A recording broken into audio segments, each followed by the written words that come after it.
I was so lucky over many years to be able to look over Barry Harris's shoulder and see him playing these just incredible phrases built up with decades of wisdom and bebop experience and jazz experience. I thought I would share one of these with you and break it down deep into 3 components so you can see how you can get a limitless amount of phrases in your own practice by studying one thing rather than just ending up with a lick or a phrase that you're trying to copy. If we haven't met before, my name's Sean and I help people on JazzSkills to finally get fluent in a structured, fun way. So what do we have here? This is a simple 2-5-1 in G, A minor 7, D7, G major 7.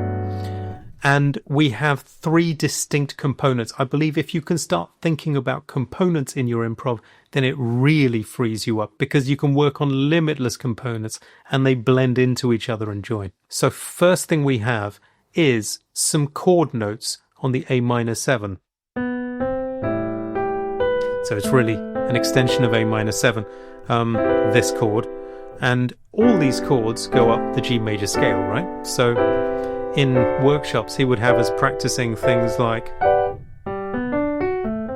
just taking the chords, broken chords, through the major scale. And what has he done? He's put a half step underneath that one, right?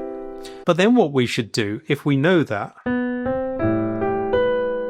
is make sure that we can do it on the whole scale, right? So how about this?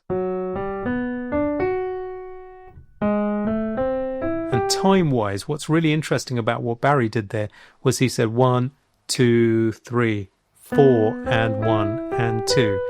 Most people aren't doing stuff like that. They're thinking about starting things on 1, you know. Can we do the whole scale like that? 1, 2, 3, 4, and 1, and 2, 3, 4, and 1, and 2, 3, 4, and 1, and 2, 3, 4, and 1, and 2, 3, 4, and 1, and 2, 3, 4, and 1, and 2, 3, 4, and 1, and 2, 3, back to the beginning.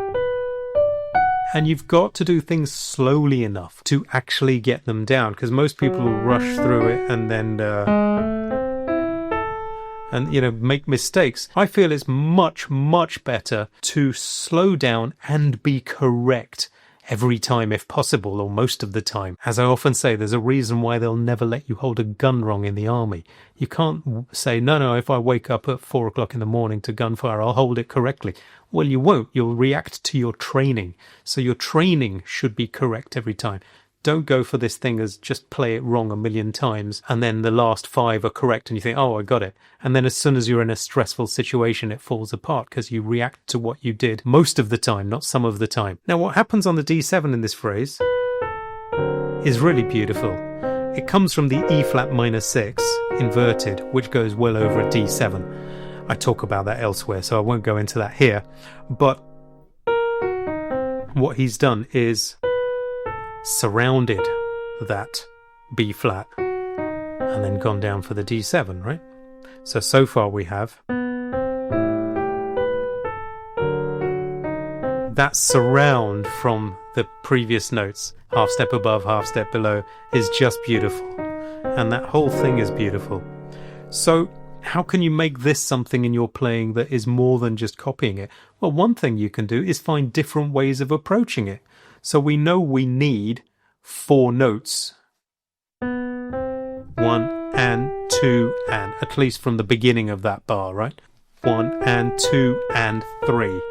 So find other ways to approach that. For example, use scale notes. 1 and 2 and 3 and 4 and 1. Now you've got another way to do it, right? Which will feed your improvisation, your vocabulary. How about if we approach it from 4 notes below? So we'll take it from the F sharp this time, even though it's over an A minor 7. No problem.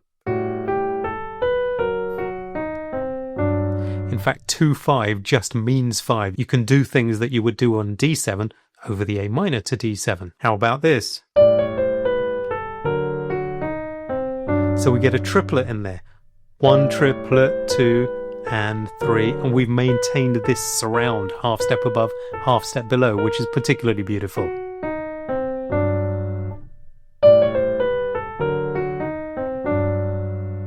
Sometimes we just take a scale phrase, for example. Very simple, right? all of these phrases you're getting just by saying, how can I set up that same D7 phrase, but approach it differently? Let's look at this G major in this phrase. Just beautiful from Barry Harris there. What's happening? Lots of time killing on a G major, which is just gorgeous. So if we take out every other note, we get very simple scale stuff. But what has he done? He's gone up a note, approached from below, just a third in the scale, right? Beautiful triplet. So now it's tempting to play this like this,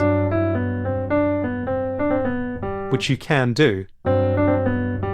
That's more like 16th notes with the first two tied. Da da da dee dum. So you could do that as a variation. But what he's done here is also lovely. Great. Now look at varying it in your own playing. So we know we've got to get here, and we know we've got 4 notes before it. So how about if we had a chromatic down to here?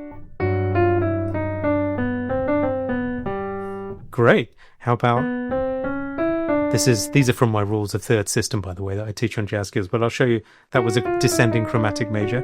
This is an ascending minor. Great.